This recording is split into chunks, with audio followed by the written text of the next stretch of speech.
जय श्री कृष्णा दोस्तों, राधे राधे। आप सभी को शिवरात्रि की बहुत बहुत शुभकामनाएं। आज सावन मास की शिवरात्रि है।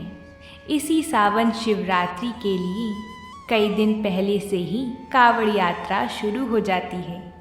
आज यह शुभ दिन आ चुका है और आज सभी कावड़ यात्री आकर भगवान शिव का गंगा जल से अभिषेक करेंगे। आज हम सभी भक्तजन भगवान की प्रिय शिवरात्रि की कथा सुनेंगे। यह कथा बड़ी ही पुण्य फलदायी है। आइए इस कथा को सुनकर हम प्रभु की कृपा को प्राप्त करते हैं। तो बोलिए भगवान शिव शंकर की जय हो। सूत जी बोले, हे मुनियों, अब मैं आपको भगवान शिव की उपासना की एक कथा बताता हूँ। यह कथा एक बार ब्रह्मा जी ने देवर्षि नारद जी को सुनाई थी।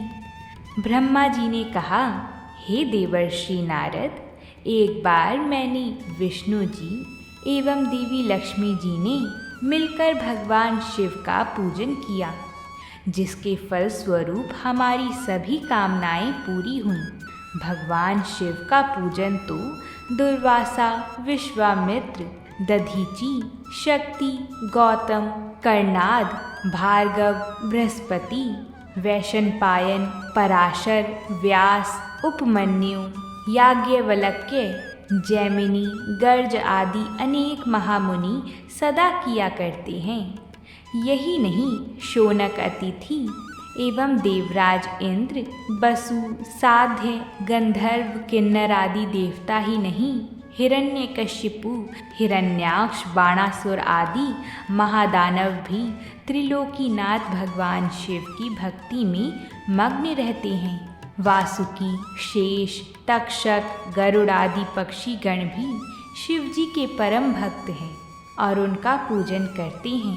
सूर्य, चंद्रमा, शंभुव राजा मनु, उत्तानपाद, ध्रुव, ऋषभ, भरत आदि अनेक गणमायन, कीर्ति प्राप्त महाराज और सम्राट भी शिवजी के परम भक्त हुए हैं। राजा दिलीप, रघुनीतिज्ञ, गुरु वशिष्ठ की आज्ञा से अयोध्या के सूर्यवंशी राजा दशरथ ने अपनी रानियों के साथ भगवान शिव का पूजन किया था। तब सर्वेश्वर शिव ने अपनी कृपा दृष्टि उन पर कर अपना आशीर्वाद प्रदान किया था। शिव जी के पूजन के फल स्वरूप ही राजा दशरथ की बड़ी रानी कौशल्या के गर्भ से श्री विष्णु के अवतार श्री राम, सुमित्रा जी से शेषावतार लक्ष्मण और शत्रुघ्न एवं केकई के गर्भ से भरत ने जन्म लिया। श्री रामचंद्र जी भगवान शिव के परम भक्त थे और गले में रुद्राक्ष की माला धारण करते थे। महर्षि वशिष्ठ जी ने अपनी तपस्या के बल से सुदुमन को पुत्र प्राप्त होने का वरदान प्रदान किया था। एक दिन सुदुमन घूमते घूमते उस वन में पहुंच गए, जहां पहुंचकर प्रत्येक पुरुष स्त्री हो जाता था। ऐसा भगवान शिव के पार्वती जी को दिए गए वरदान के कारण होता था। उस वन में पहुंचकर सुदुम्न भी स्त्री बन गई। स्त्री भाव को प्राप्त हो जाने के कारण वह बहुत दुखी थी। तब उन्होंने भक्ति भाव से भगवान शिव की आराधना की। उन्होंने शिव जी का पार्थिव लिंग स्थापित किया और उसका पूजन करके आराधना आरंभ कर दी। शिव जी ने प्रसन्न होकर उनके दुख को दूर किया। शिव जी की कृपा से सुदुम्न एक माह पुरुष और एक माह स्त्री बन जाते थे। कुछ समय पश्चात उन्होंने वन में जाकर शिव जी की घोर तपस्या की। तब भगवान शिव की कृपा से उन्हें शिव भक्ति द्वारा मोक्ष की प्राप्ति हुई। इसी प्रकार श्री विष्णु जी के अवतार श्री कृष्ण ने त्रिलोकीनाथ भगवान शिव की बद्रीगिरी नामक पर्वत पर 7 महीने तक अखंड तपस्या कर उन्हें प्रसन्न किया था। देवाधिदेव महादेव जी ने उन पर अपनी कृपा की। जिसके फल स्वरूप श्री कृष्ण जी ने पूरे ब्रह्मांड को अपने वश में कर लिया था। यही नहीं, उन्होंने अनेक राक्षसों एवं दैत्यों का संहार भी किया था। इस संसार में वे गुरु के रूप में पूजित हुए। श्री कृष्ण के वंश में उत्पन्न प्रद्युम्न और सांब भी भगवान शिव के परम भक्त हुए। मुनियों, भक्त वत्सल कल्याणकारी भगवान शिव की आराधना में देवता, ऋषि, मुनि, मनुष्य और राक्षस भी सदा तत्पर रहते हैं। शिव जी के भक्तों की गणना असंभव है। ऋषि बोले, हे महामुनि सूत जी, जिस व्रत के करने से त्रिलोकीनाथ कल्याणकारी भगवान शिव प्रसन्न होते हैं, वह व्रत हमें सुनाइए। तब ऋषियों के प्रश्न को सुनकर सूत जी बोले, हे ऋषिगणों, पूर्व काल में एक बार माता पार्वती ने भगवान शिव से यह प्रश्न किया कि हे स्वामी, किस विधि एवं व्रत से संतुष्ट होकर आप अपने भक्तों को भोग और मोक्ष प्रदान करते हैं। तब सर्वेश्वर शिव बोले, हे देवी, मुझे प्रसन्न करने एवं भोग मोक्ष प्राप्त करने के लिए तो अनेकों व्रत हैं। वेदों को जानने वाले उत्तम महर्षि 10 उपवासों को अधिक महत्वपूर्ण मानते हैं। इन व्रतों का विधि विधान मैं आपको बताता हूँ। प्रत्येक महीने की अष्टमी को व्रत करें तथा रात के समय ही व्रत को खोलकर भोजन ग्रहण करें, परंतु कालाष्टमी पर रात में भी भोजन ना करें। दिन के समय व्रत रखकर मेरा पूजन करें और रात्रि के समय भोजन लें। शुक्ल पक्ष की एकादशी को रात में भी भोजन ना करें।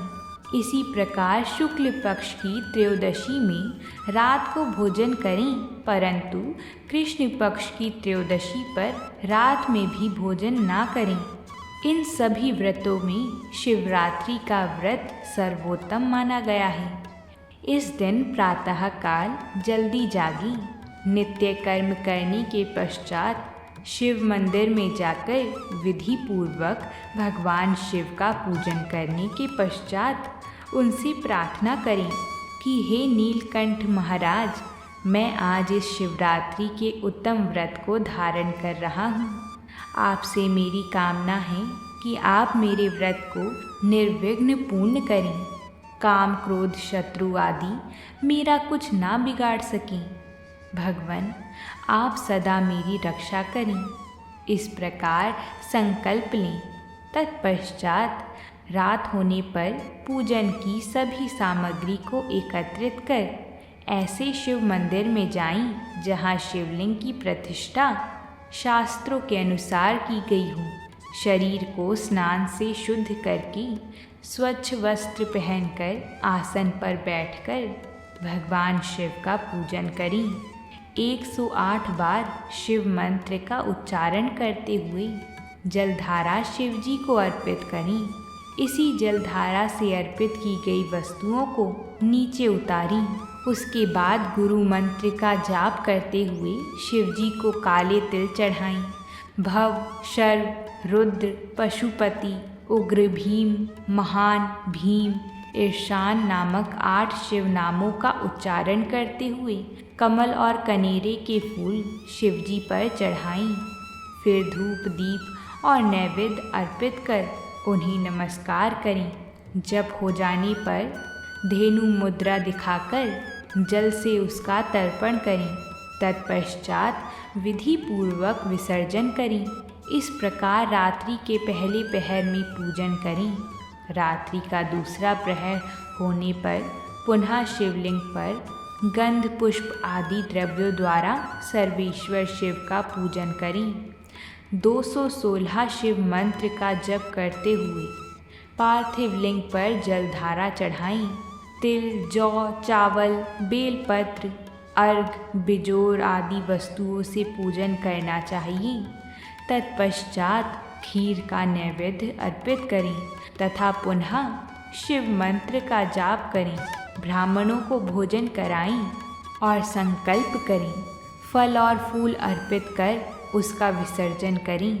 तीसरे पहर में ही विधि विधान से पूजन करें, परंतु इस पहर में जौ की जगह गेहूं और आक के फूलों से पूजन करें।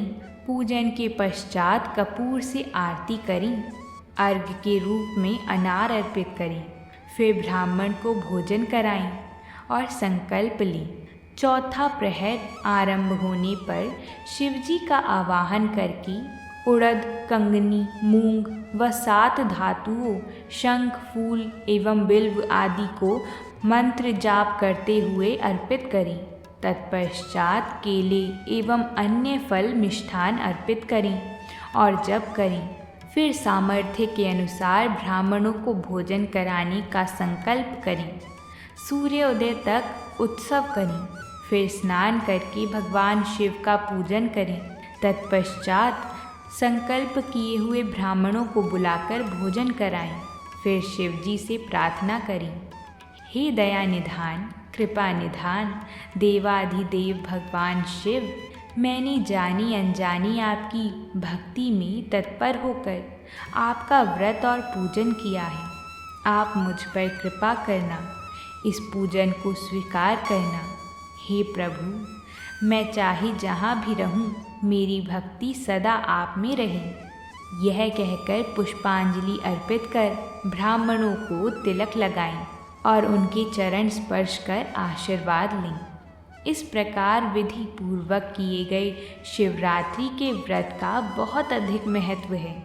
इस व्रत से शिवजी के सानिध्य की प्राप्ति होती है और मोक्ष पाकर वह मनुष्य सांसारिक बंधनों से छूट जाता है।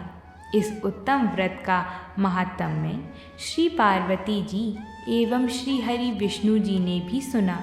फिर शिव महिमा का गुणगान करते हुए वे वैकुंठ लोक को चले गई और वहाँ जाकर विष्णु जी ने लोक कल्याण हेतु इस महाव्रत को किया। मैं तुम्हें शिवरात्रि की प्राचीन कथा सुनाता हूँ। सूत जी बोले, हे ऋषियों, प्राचीन काल में गुरु द्रुह नामक भील अपने परिवार के साथ जंगल में रहता था। उसका कार्य पशुओं का वध करना था। इसी तरह से वह अपने परिवार का लालन पालन करता था। एक दिन की बात है, उसके घर में खाने पीने के लिए कुछ भी नहीं था।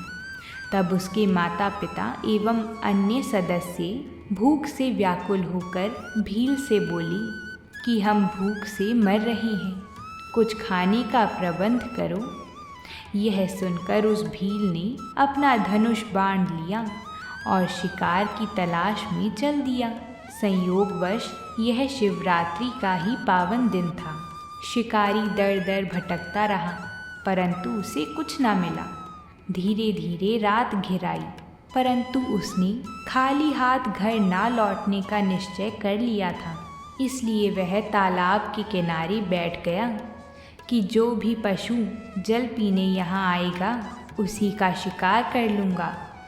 ऐसा विचार कर वह बेल के एक पेड़ पर बैठ गया। रात घिर आई थी, तभी वहाँ एक हिरनी जल पीने के लिए आई। उसे देखकर भील ने अपने धनुष पर बाण चढ़ाया। उसी समय ओस में भीगे कुछ बेल के पत्ते वहाँ स्थित शिवजी के ज्योतिर्लिंग पर गिरे, जिससे भील द्वारा प्रथम पहर की पूजा पूरी हो गई और भील के पापों का नाश हो गया। उधर भील के धनुष की टंकार से हिरनी सब कुछ जान गई। वह उस भील से प्रार्थना करने लगी, हे भील, आप मेरा वध करना चाहते हैं, मुझे मारकर अपनी भूख मिटाना चाहते हैं। यदि ऐसा करने से आपका दुख दूर होता है तो मैं मरने के लिए तैयार हूँ, परंतु आप थोड़ी देर रुक जाएं। मेरे बच्चे अकेले हैं, मैं उन्हें अपनी बहन के पास छोड़ आती हूँ। तब भील को विश्वास दिलाकर वह हिरनी वहाँ से चली गई और भील उसके इंतज़ार में जागता रहा, इसलिए उसे जागरण का फल भी मिल गया। कुछ देर पश्चात उस हिरनी की बहन उसे ढूंढते हुए वहाँ पहुँची। उसे मारने के लिए जब भील ने अपने हाथ में धनुष लिया तो पुनः बेलपत्र व ओस शिवलिंग पर चढ़ गई। इस प्रकार दूसरे पहर का भी पूजन हो गया। परंतु उस हिरनी ने भी भील से प्रार्थना की कि मैं पहले अपने बच्चों को दिखाऊं, तब तुम मुझे मारना। भील के आज्ञा दे देने पर वह हिरनी भी पानी पीकर वहाँ से चली गई और भील हिरनी का इंतज़ार करने लगा।